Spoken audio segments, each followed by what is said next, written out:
this is EHLlustrator and welcome to my channel.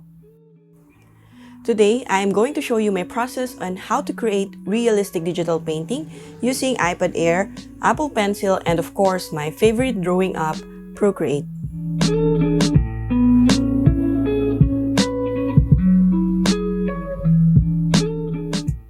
In this tutorial, I will be skipping the sketching process and will proceed to the coloring instead. So I will try to simplify the whole process of this painting with simple steps that can be easily followed.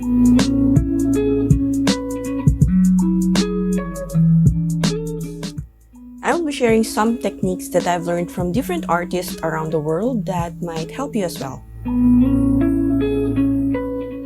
Okay, so let's start. First, you need to choose a good reference photo. So photo that you can clearly see three important things for your painting. So that would be the shadow, highlight, and of course, the mid-tone.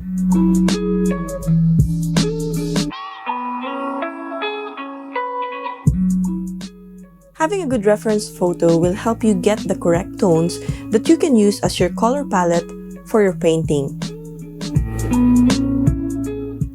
For my own workflow, I have this kind of setup. So as you can see, I have a split view for my reference, and then the other one is placed in one of the layers so that I can pick the actual color of the picture.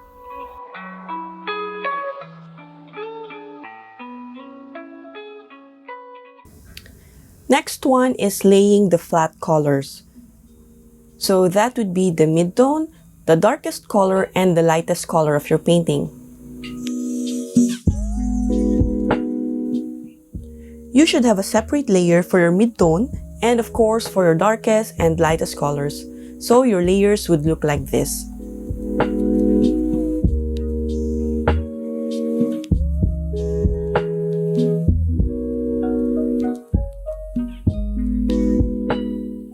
For my main brush, I'm using the paint brush from Ileana's favorite brush set, but you can actually use any type of brush that you're comfortable with. You can even use the round brush from Procreate.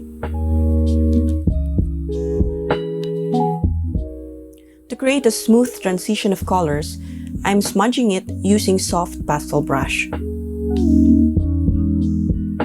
When using the smudge brush, it would be better if you use it with a small size and just use it lightly. Because there's a big tendency that you can smudge also the small details that are important in your portrait. Combination of soft and hard edge is one of the key factors for good painting. By the way, don't smudge the mid-tone layer since this will serve as the base color of your portrait.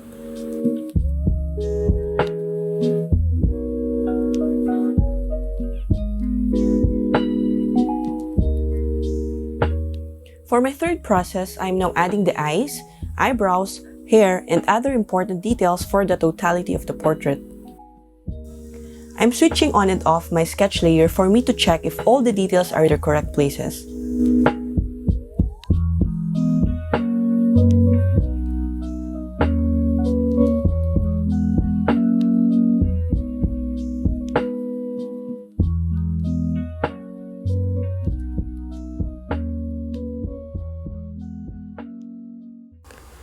Next one is picking the other tones from a reference photo to your painting. So aside from your darkest tone, lightest, and mid-tones, there would definitely be other tones that you need to apply in your artwork to give more life to your painting. So for this, I will be using different skin texture brushes, and again, this will help your painting to look more realistic.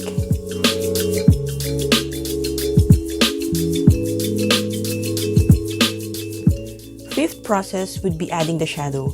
So just like what I've mentioned in my previous video, I'm using dark purple. Set the layer to multiply and lower the opacity. Shadow is different from the darkest tone, so make sure to apply it only in a subtle way and in the most important areas only.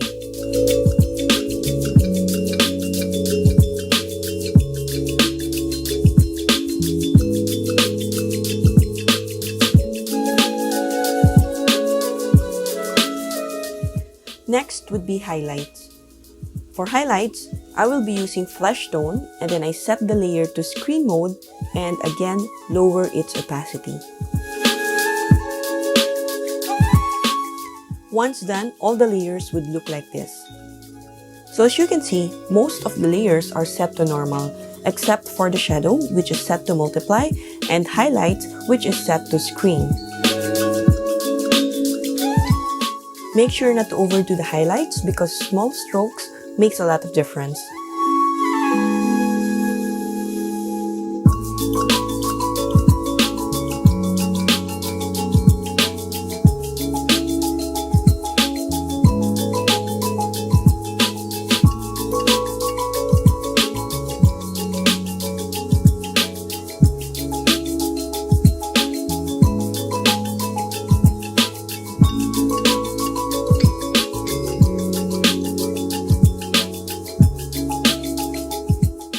As you can see here, I'm trying to adjust its hues to make it comparable to the reference photo.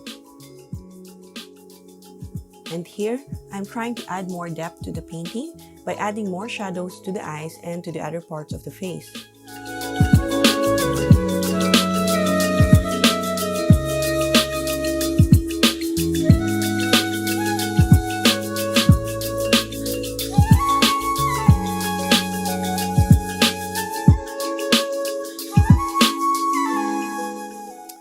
Once I'm satisfied with the face, I will now proceed to the shirt.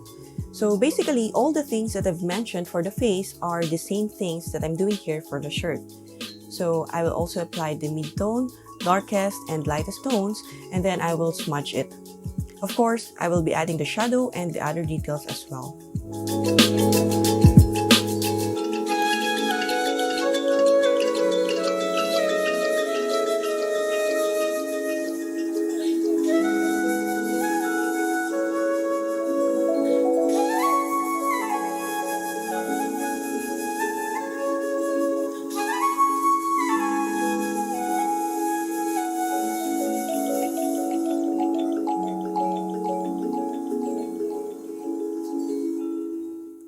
Last would be the background. So here I am. I'm using the Gaussian blur to achieve the likeness of the reference photo.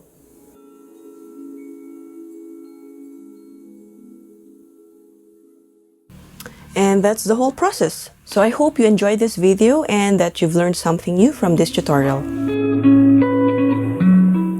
Before I end this video, I would like to thank everyone who participated in the 1000 likes raffle last July 2020. I'm very happy for reaching 1000 likes in my Facebook page.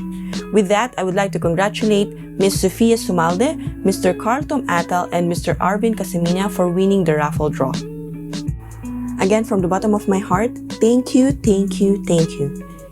If you enjoyed this video and want to hear from me again, be sure to like, subscribe, and hit that notification button before you go. Thank you!